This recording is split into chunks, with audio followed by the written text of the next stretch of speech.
আরে এই ফকিরকে তোমরা এত বড় রেস্টুরেন্টে কেন নিয়ে আসছো? আর নিয়ে এসছো তো ভালো কথা, একটা ভালো জামা পরতে বলবা না?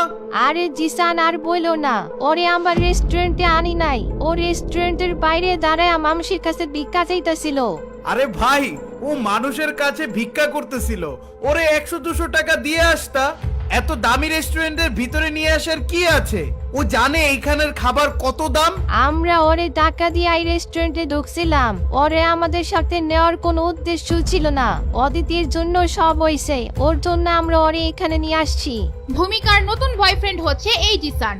প্রিমিসকে এই জিসান আগে থেকেই দেখেছে তাদের কলেজের বাস্কেটবল টিমের সাথে। প্রিমিসের গরিবী হালত সম্বন্ধে আগে থেকেই সব জানতো, তাই প্রিমিসকে দেখেই জিসান রেগে যায়। ভাই, দেশে কত ল্যাংড়া লুলা মানুষ আছে, অসুস্থ মানুষ আছে, ভিক্ষা করে তো ওদের কাজ। ওর মতো একটা সুস্থ সবল মানুষ ভিক্ষা করে ভাই। জিসান প্রিমিসকে অপমান করে কথা শোনায়, কিন্তু প্রিমিসের এতে কোনো যায় আসে না, কারণ তার নজর ছিল এই রেস্টুরেন্টের টেবিলের মধ্যে একটা লোকের দিকে। ওই লোকটি প্রিমিসের দিকে ঘুরে ঘুরে অনেকক্ষণ ধরে দেখছিল, প্রিমিসও তাকে দেখছিল। কিছুক্ষণ পর প্রিমিস লোকটিকে চিনে ফেলে। প্রিমিস তার দিক থেকে চোখ সরানোর আগেই লোকটি টেবিল থেকে উঠে প্রিমিসের দিকে আসা শুরু করে, আর প্রিমিসের হার্টবিট বেড়ে যায়, কারণ লোকটি এখানে আসলে প্রিমিসের আসল পরিচয় ফাঁস হয়ে যাবে।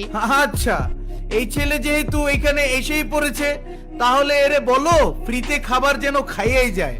আর শুনো, আমার এখানে আমার আরো অনেক হাই স্ট্যাটাস ফ্রেন্ডস আসবে, এই টেবিলে ওরে জায়গা দিতে হবে না, ওরে বলো অন্য টেবিলে গিয়ে বসতে। প্রিমিস এই সুযোগটি খুঁজছিল এখান থেকে বের হয়ে যাওয়ার জন্য, কারণ তাকে যেই লোকটি দেখে ফেলেছে সে আর কেউ না, তাদের ঢাকা সিটি চৌধুরী গ্রুপের একজন কর্মকর্তা। সে যদি তার বন্ধুদের মাঝে এসে তার সাথে কথা বলে, তাহলে তার গোপন রহস্য প্রকাশ পেয়ে যাবে। আচ্ছা, কোনো সমস্যা নাই, তোমরা এখানে সবাই মিলে এনজয় করো, আমি চলে যাচ্ছি। আমার অন্য টেবিলে যাওয়ার কোনো দরকার নাই, তোমরা থাকো, আমি গেলাম। এই না, এইখানে যেহেতু আয়সা পড়ছো, খাবার খাইয়া যাইবা। আমরা তোমার মতো না যে খাবার না খাইয়া এখান থেকে বের করে দিব। তুমি চুপচাপ সামনের ওই টেবিলে গিয়া বসো, আমরা ওইদেরকে দিয়ে তোমার খাবার পাঠিয়ে দিব নেই। প্রিমিস ভূমিকার কথা শুনে ওইখান থেকে একটু দূরে একটা টেবিলে গিয়ে বসে এবং নিজেকে একটু লুকানোর চেষ্টা করে, কিন্তু ওই লোকটি প্রিমিসের দিকেই আসা শুরু করে।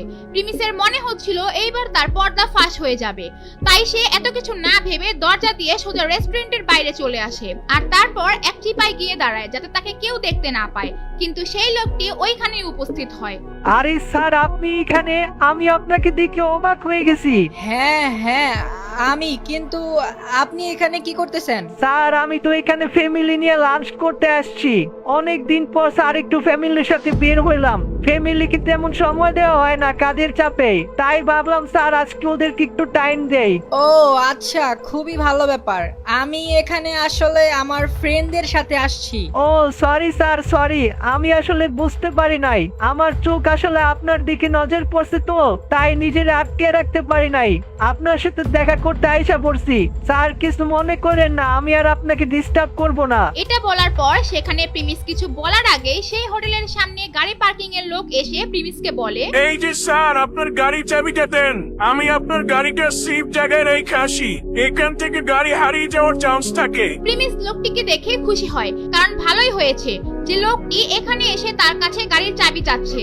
যদি প্রেমিসকে এইখানে না পেয়ে রেস্টুরেন্টের ভেতর তার বন্ধুদের মাঝে চাবি চাইতো, তাহলে তো সর্বনাশ হয়ে যেত। এরপর প্রেমিস পার্কিং আলাকে তার গাড়ির চাবি দিয়ে দেয় আর তাদের কোম্পানির লোকটিকে বিদায় দিয়ে দেয়। তারপর পার্কিং আলাকে বলে, আচ্ছা শুনেন, আপনি গাড়ি পার্কিং করে চাবি আপনার কাছে রেখে দিবেন, আর চাবি দেওয়ার জন্য আমাকে ভিতরে এসে ডিস্টার্ব করবেন না, আমি নিজে আপনার কাছ থেকে গাড়ির চাবি নিয়ে যাব। এরপর প্রেমিস রেস্টুরেন্টের ভিতরের দিকে ঢুকতে থাকে, আর এদিকে অদিতি ওদের কাণ্ড দেখে অনেক রেগে যায়। সেখানে সবাই চাইছে প্রেমিস আলাদা টেবিলে বসুক। অদিতির এই বিষয়টি খারাপ লাগে অনেক, তাই সে বলে, আচ্ছা, তোমাদের কি মনে হচ্ছে না তোমরা তোমাদের লিমিট ক্রস করতেছো? আমরা তো সবাই এখানে বন্ধু, আর প্রেমিসও আমাদের একজন বন্ধু, কিন্তু তোমরা ওর সাথে কেনই মুন্ডা বার করতেছো? তোমাদের আচরণ দেখলে মনে হয় ও তোমাদের চাকর। আমরা তোর এইখানে ইনভাইট করি নাই, ও নিজে এখানে আইসা হাজির হইছে, আর আমরা ওকে তোমার জন্য এখানে নিয়ে আসছি। ওরা আমাদের সাথে চলার মতো ক্ষমতা নাই, তুমি বুঝো না? অদিতি কোনো ভাষা খুঁজে পায় না ওদেরকে বলার। এইদিকে প্রিমিস আবার সেই টেবিলে গিয়ে বসে আর সে দেখতে পায় তাদের কোম্পানির সেই লোকটা তার ফ্যামিলি নিয়ে আড্ডা দিচ্ছে। সে ওইগুলা দেখে হাসছিল আর ঠিক ওই সময় সেই টেবিলে অদিতি এসে হাজির হয়। আরে অদিতি, তুমি এইখানে কেন? ওইখানে ওরা কত মজা করতেছে, তুমি ওদের সাথে গিয়ে আড্ডা দাও। আমার এইখানে থাকলে তোমার আরো সমস্যা হবে। আরে কিছু হবে না, আমার ওদের সাথে ভালো লাগতেছে না। ওরা কেমন জানি, আমি তোমার সাথে থাকি। অদিতিকে প্রিমিসের সাথে দেখে তাদের বন্ধুদের মাথা নষ্ট হয়ে যাচ্ছে, তাই ভূমিকা এই টেবিলের সামনে এসে অদিতিকে নিয়ে যাওয়ার জন্য এসেছে, কিন্তু অদিতি তার সাথে যাওয়ার জন্য রাজি না। প্রিমিস এটা দেখে খুবই আনন্দ পাচ্ছিল। তাদের কলেজের খুব কম মানুষই প্রিমিসকে দেখতে পারতো, তাদের মধ্যে অদিতি একজন। অদিতি, তুমি এখান থেকে চলে যাও, আমার কোনো সমস্যা হবে না। আমি এইখানে একাই খাইতে পারবো। তুমি ওদের সাথে যাও, তোমাকে ওরা অনেক মিস করতেছে। প্রিমিস খুব সুন্দর করে বুঝিয়ে বলে। আর এইদিকে রেস্টুরেন্টের মধ্যে হাজির হয় একটি ছেলে।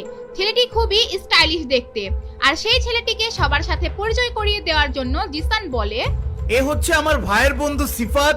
ও ছোটবেলায় আমার সাথেই লেখাপড়া করত, পরে ও দেশের বাইরে সুইজারল্যান্ডে চলে যায়, এখন দেশে ফিরেছে, এখানেই বাবার বিজনেস হ্যান্ডেল করবে। জিসান যখন তার বন্ধু সিফাতের সাথে সবাইকে পরিচয় করিয়ে দিচ্ছিল, তখন সিফাতের নজর চলে যায় প্রিমিসের টেবিলে সেই অদিতির দিকে। ভূমিকা অদিতিকে সেইখান থেকে আসার জন্য জোর করে, কিন্তু অদিতি সেটা মানতে চায়নি।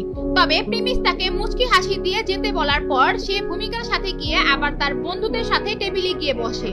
শিবা, তুমি এইদিকে আইসা বসতে পারো, আমি তোমার জন্য খালি করে দিতেছি, তুমি এখানে এসে বসো অদিতির পাশেই। ভূমিকার বয়ফ্রেন্ড জিসান আগে থেকেই সিফাতকে অদিতির কথা বলে রেখেছিল। অদিতিকে আগেই ছবি দেখে পছন্দ করে ফেলেছিল সিফাত, এবং অদিতির সাথে কথা বলার চেষ্টা করে, কিন্তু অদিতি সিফাতকে পাত্তাও দেয় না। সিফাত তাদের সম্পত্তি, টাকা পয়সার গুণগানকারী থাকে, কিন্তু অদিতি এইগুলা কিছুই না খেয়াল করে সে ওই প্রিমিসের টেবিলের দিকে তাকিয়ে থাকে। তার মনে চাচ্ছিল সে প্রিমিসের সাথে গিয়ে বসে থাকতে। এইগুলো দেখে সিফাত জ্বলতে থাকে আর মনে মনে বলে, আরে এই ছেলের দিকে তাকিয়ে রইছে অদিতি, ওই ছেলের অজ্ঞাত তো আমার আন্ডারপ্যান্টের সমানও হবে না, ওর দিকে তাকিয়ে থাকার কি আছে? সিফাত মনে মনে এগুলা ভাবতে থাকে আর তার রাগ হতে থাকে। এই সামান্য একটা ছেলের দিকে তাকিয়ে তাকে ইগনোর করছে, এটা তার সহ্য হচ্ছে না। তাই সে জিসানকে জিজ্ঞেস করে, আরে জিসান, ওই যে ওই দিকে একটা টেবিলের মধ্যে যে একটা ছেলে বসে আছে, ও কি আমাদের সাথে আসছে নাকি? ওর সাথে তো আমাকে পরিচয় করায় দিল না। আচ্ছা, ওই ছেলে তো ভূমিকাদের বাস্কেটবলের টিমের একটা মেম্বার। ওদের যত গ্রুপ আছে, পানি টানা থেকে শুরু করে যা কাজ আছে ওকে দিয়েই করায়। তুমি ওর অবস্থা দেখে বুঝতে পারছো না ওর সাথে আমাদের কত পার্থক্য? একটু আগেই নাকি বাইরে ভিক্ষা করছিল, পরে ওর জন্য মায়া হয়েছে, তাই খাবারের জন্য নিয়ে আসছে। সিফাত যখনই প্রিমিসের ব্যাপারে সেইগুলো শুনে সে নিশ্চিত হয়ে যায়। তার সাথে প্রিমিসের মোকাবেলার কোনো কথাই আসে না।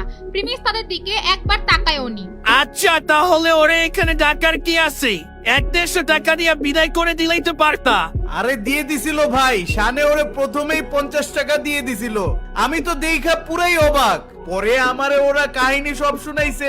জানেন তো অদিতির একটু মায়া বেশি, গরিব দেখলেই সাহায্যের হাত বাড়ায় দেয়। আর ওর কপাল এত ভালো, ওই আমাদের সাথে খাইতে আসতে পারছে, না হলে তো জীবনে এইরকম রেস্টুরেন্টে আসতেই পারতো না। অদিতি ছাড়া তাকে নিয়ে সবাই মজা শুরু করে দেয়। এইদিকে প্রিমিস তাদের কথায় কোনো কানই দিচ্ছে না। এখন সিফাত কি প্রিমিসের সাথে খারাপ কিছু করবে? যদি করেও, তাহলে কি প্রিমিসের কোম্পানির লোক তার পরিচয় ফাঁস করে দিবে? আর এইদিকে প্রিমিস যদি এখান থেকে সব ঝামেলা শেষ করে বের হতে পারেও, তাহলে তার গাড়ি সবার সামনে দিয়ে কিভাবে নিয়ে যাবে তা জানতে চাইলে দিবস গেমিং এর ইউটিউব চ্যানেলটি সাবস্ক্রাইব করে নোটিফিকেশন বাটনটি বাজিয়ে রাখেন। আর যারা ফেসবুক থেকে দেখছেন তারা পেজটি ফলো করে ভিডিওটি শেয়ার করে দিন।